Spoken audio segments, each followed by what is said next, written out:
Tole nagaanii fi araarri waaqayyoo isiniif haa baay'atu. Loomiyyee yuutuubii jalatti warri argamtan warra biyya keessaa warra biyya ambaa keessaa nagaan abbaa kootii nagaan Yesuus Kiristoos daddabalee isiniif haa baay'atu isiniin jecha nagaa keessanii anis nagaa koodha gooftatti eegamee isaan gargaaramee arra ga'een jira.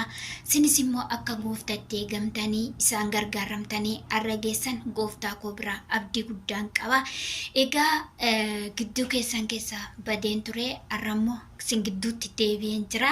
Loomiyyee baga nagaan deebitee jiraadha.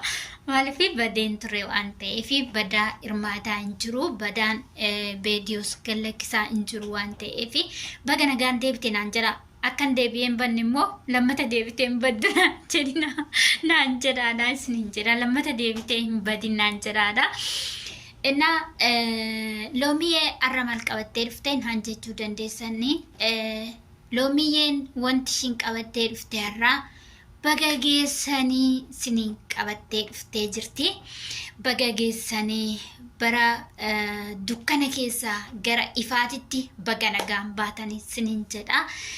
Bara 2015 fixanii bara 2016tti baga nagaan ceetanii isiniin jedha.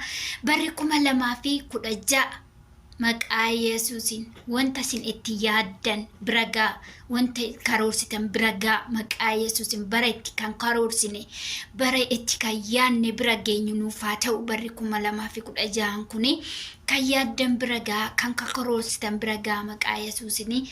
Obboloonni koo firoonni koo hundi keessanuu hiriyoonni koo kan biyya ambaa keessaa hundi keessanuu baga geessa isiniin jedheen jira.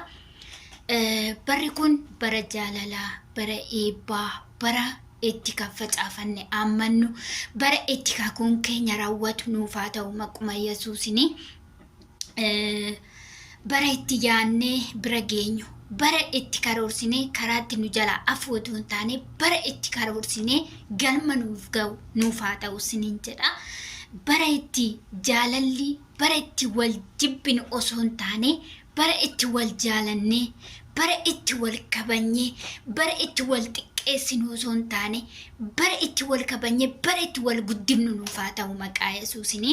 Bara durri kuni bara eebbaa, bara jaalalaa, bara nuti wal jaalannee jiran nuuf haa ta'u maquma Yesuusin. Biyya keenya Itoophiyaadhaaf maqaa Yesuusin dhangalaa'oonni egaa maquma Yesuus Kiristoosin kan dhaabbate haa ta'u bara 2016 kana keessatti maquma Yesuusin gaddi maquma Yesuusin haa dhabamu jedha. Gammachuu malee gadda hin argina. Gammachuu malee maqaa Yesuusin garaan keessan hin gaddina isiniin jedha. Nuuf haa ta'u maqaa Yesuus Kiristoosin. Egaa viidiyoo dheerechuu hin barbaanne asumaanii naaf eebbifamaa waaqayyo gooftaan sinaa eebbisuu. Warroonni viidiyoo keen daawwanne naa daawwadhaa, asumaan na jajjabeessaa, na bira dhaabbadhaa isiniin jedha. Egaa na bira dhaabbadhaa isiniin jedha. Hamma viidiyoo biraatiin walitti deebinutti turtii gaarii isiniif haa ta'u. Eebbifamaa. Baay'ee sin jaaladha, baay'ee sin kabaja. Warroonni immoo asumaan wanti isinitti dhaammadhu, warroonni natti gadditanii jiraattan asumaan akka dhiifaman haaf gootan dhiifaman haaf godhaa isiniin jedha. Warroonni nan isinitti gaddee jiru dhiifama isiniif godheen jira isiniin jedha. Ani laphee koo guutuudhaan dhiifama isiniif godheen jira. Maaliif bara kana keessa qullaa'ee darbuu hin barbaada waan ta'eef, bara itti kakuun kee raawwatu, bara itti kan yaade bira ga'u waan ta'eef maquma Yesuusin dhiifama naaf godhaa isiniin jedha. Garaan keessan akkanatti hin gaddine laphee guutuudhaan dhiifama naaf godhaa. Ani dhugaa nama kamittuu qabamee jiraachuu hin barbaadu. Nama kamittuu hin qabamus ittis hin gaddus. Maaliif haal tokko nan dubbadha. Achi booda immoo nama sanitti deddeebi'ee nama waa garaatti qabatu miti jechuudhaani. Innaa dhiifama naaf godhaadhaa isiniin jedha.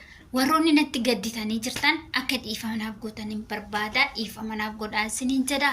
Baay'ee sin jaaladha, baay'ee sin kabaja. Iddoo gaarii isiniif qaba. Hamma viidiyoo biraatitti walitti deebinutti turtii gaarii isiniif haa ta'u. Eebbifama. Bye bye.